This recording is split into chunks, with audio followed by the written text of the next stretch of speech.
Hi friends, Jesus with us ಚಾನೆಲ್ಗೆ ನಿಮಗೆ ಮತ್ತೆ ಸ್ವಾಗತ. ದಯವಿಟ್ಟು ವಿಡಿಯೋವನ್ನು ಸ್ಕಿಪ್ ಮಾಡದೆ ಪೂರ್ತಿ ನೋಡಿ ದೇವರ ವಾಕ್ಯವನ್ನು ಸಂಪೂರ್ಣ ತಿಳಿಯುವಿರಿ.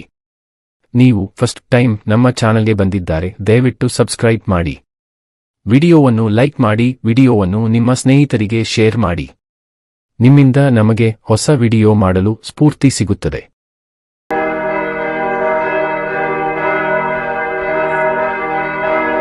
ಕೀರ್ತನೆಗಳು ಅಧ್ಯಾಯ 101. ರಾಜಶ್ರೇಷ್ಠನ ಪ್ರತಿಜ್ಞೆ. ದಾವೀದನ ಕೀರ್ತನೆ. ಪ್ರೀತಿ ನೀತಿಗಳನ್ನು ಕುರಿತು ಹಾಡುವೆನು, ಯೆಹೋವನೇ, ನಿನ್ನನ್ನು ಕೊಂಡಾಡುವೆನು.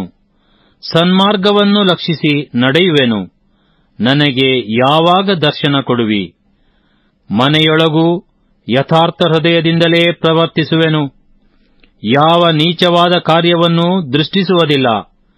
ದುರಾಚಾರವನ್ನು ಹಗೆ ಮಾಡುತ್ತೇನೆ, ಅದರ ಗೊಡವೆಯೇ ನನಗೆ ಬೇಡ. ಮೂರ್ಖತನವು ನನ್ನನ್ನು ಬಿಟ್ಟು ಹೋಗಲಿ, ಕೆಟ್ಟತನವನ್ನು ಅರಿಯದಿರುವೆನು. ಗುಪ್ತದಲ್ಲಿ ನೆರೆಯವನ ಮೇಲೆ ಚಾಡಿ ಹೇಳುವವನನ್ನು ಸಂಹರಿಸುವೆನು. ಸೊಕ್ಕಿನ ಕಣ್ಣು, ಉಬ್ಬಿದ ಮನಸ್ಸು ಉಳ್ಳವನನ್ನು ಸಹಿಸುವುದಿಲ್ಲ. ದೇಶದಲ್ಲಿರುವ ನಂಬಿಗಸ್ತರನ್ನು ಆರಿಸಿಕೊಳ್ಳುವೆನು, ಅವರೇ ನನ್ನ ಸನ್ನಿಧಿಯಲ್ಲಿ ವಾಸಿಸಬೇಕು.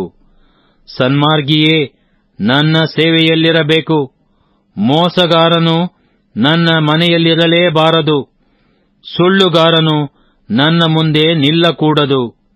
ಯೆಹೋವನ ಪಟ್ಟಣದಲ್ಲಿ ಕೆಡುಕರೇ ಉಳಿಯದಂತೆ ಪ್ರತಿದಿನವೂ ಬೆಳಗಿನಲ್ಲಿ ದೇಶದ ದುಷ್ಟರನ್ನು ಸಂಹರಿಸುತ್ತಾ ಬರುವೆನು.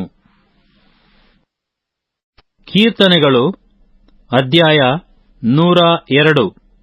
ದುಃಖಿತನಾಗಿ ಯೆಹೋವನ ಮುಂದೆ ತನ್ನ ಚಿಂತೆಗಳನ್ನು ಹೇಳಿಕೊಳ್ಳುವ ದೀನನ ಪ್ರಾರ್ಥನೆ. ಯೆಹೋವನೇ, ನನ್ನ ಪ್ರಾರ್ಥನೆಯನ್ನು ಕೇಳು, ನನ್ನ ಕೂಗು ನಿನಗೆ ಮುಟ್ಟಲಿ.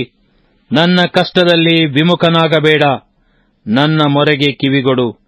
ನಾನು ಕೂಗಿಕೊಳ್ಳುವ ದಿನದಲ್ಲೇ ಬೇಗನೆ ಸದುತ್ತರವನ್ನು ದಯಪಾಲಿಸು. ನನ್ನ ಜೀವಮಾನವು ಹೊಗೆಯಂತೆ ಮಾಯವಾಗುತ್ತದೆ, ನನ್ನ ಎಲುಬುಗಳು ಕೊಳ್ಳಿಯಂತೆ ಸುಟ್ಟು ಹೋಗುತ್ತವೆ. ನನ್ನ ಹೃದಯವು ಬಿಸಿಲಿನಿಂದ ಬಾಡಿ ಹೋದ ಹುಲ್ಲಿನಂತಿದೆ. ಊಟವನ್ನು ಮರೆತೆನು, ನಿಟ್ಟುಸಿರಿನಿಂದ ನನ್ನಲ್ಲಿ ಎಲುಬು ತೊಗಲು ಮಾತ್ರ ಉಳಿದಿರುತ್ತವೆ. ಅಡವಿಯ ಬಕದಂತಿದ್ದೇನೆ, ಹಾಳುವುದಿನ ಗೂಗೆಯಂತಿದ್ದೇನೆ. ನಿದ್ರೆಯಿಲ್ಲದವನಾಗಿ ಮನೆ ಮಾಳಿಗೆ ಮೇಲಿರುವ ಒಂಟಿಯಾದ ಪಕ್ಷಿಯಂತಿರುತ್ತೇನೆ.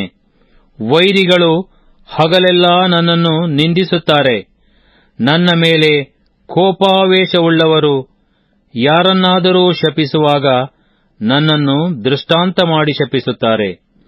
ಬೂದಿಯೇ ನನಗೆ ಆಹಾರವಾಯಿತು, ನನ್ನ ಪಾನದಲ್ಲಿ ಕಣ್ಣೀರು ಮಿಶ್ರವಾಯಿತು. ಇದಕ್ಕೆಲ್ಲ ನಿನ್ನ ಕೋಪರೌದ್ರಗಳೇ ಕಾರಣ. ನೀನು ನನ್ನನ್ನು ಎತ್ತಿ ಒಗೆದು ಬಿಟ್ಟಿದ್ದೀಯಲ್ಲ. ನನ್ನ ಜೀವಮಾನವು ಸಂಜೆಯ ನೆರಳಿನಂತಿದೆ, ನಾನು ಬಾಡಿದ ಹುಲ್ಲಿನಂತಿದ್ದೇನೆ. ಯೆಹೋವನೇ, ನೀನಾದರೋ ಸದಾ ಸಿಂಹಾಸನಾರೂಢನಾಗಿರುವಿ. ನಿನ್ನ ನಾಮವು ತಲತಲಾಂತರಕ್ಕೂ ಸ್ಮರಿಸಲ್ಪಡುವುದು. ನೀನು ಎದ್ದು ಚೀಯೋನನ್ನು ಕರುಣಿಸುವಿ, ಅದಕ್ಕೆ ಕೃಪೆ ತೋರಿಸುವ ಸಮಯ ಇದೇ. ನಿಯಮಿತ ಕಾಲವು ಬಂದದೆ, ಅದು ಕಲ್ಲು ಕುಪ್ಪೆಯಾಗಿ ಹೋಗಿದ್ದರೂ ನಿನ್ನ ಸೇವಕರಿಗೆ ಅತಿ ಪ್ರಿಯವಾಗಿದೆ. ಅದರ ಧೂಳಿಗೆ ಅವರು ಮರಗುತ್ತಾರೆ. ಯೆಹೋವನು ಗತಿಹೀನರ ಮೊರೆಯನ್ನು ತಿರಸ್ಕರಿಸದೆ ನೆರವೇರಿಸಿದನೆಂದೂ, ಆತನು ಮಹಿಮೆಯಲ್ಲಿ ಬಂದು ಚೀಯೋನನ್ನು ತಿರುಗಿ ಕಟ್ಟಿಸಿದನೆಂದೂ ಜನಾಂಗಗಳು ಯೆಹೋವ ಎಂಬ ನಿನ್ನ ನಾಮಕ್ಕೂ ಭೂರಾಜರು ನಿನ್ನ ಪ್ರತಾಪಕ್ಕೂ ಭಯಪಡುವರು. ಇದು ಮುಂದಣ ಸಂತಾನದವರಿಗೋಸ್ಕರ ಶಾಸನವಾಗಿರಲಿ.